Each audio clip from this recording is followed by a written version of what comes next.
In this video, I'm going to show you how to permanently delete posts and photos on Facebook, okay? Let's get started without wasting so much time. And remember to watch this until the very end so you don't make any mistake. And of course, give me a like if you find the video helpful. Let's get started. Click on the Facebook application. Then go back to your main profile here. Just refresh it. Then click on your profile picture. Tap on your name. Then locate the post that you want to delete.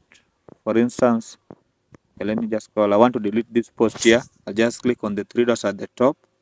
Then I'll move it to bin for 30 days. See, I don't have any option for delete it, so I'll move it to the bin. Okay. Then move it. It has been moved to the recycle bin. Then I go back to Facebook application. I refresh. Then I click on the profile picture once again. Okay. Then I click on my name once again. Then click on the three dots. Then locate archive. Okay. Then click on recycle bin.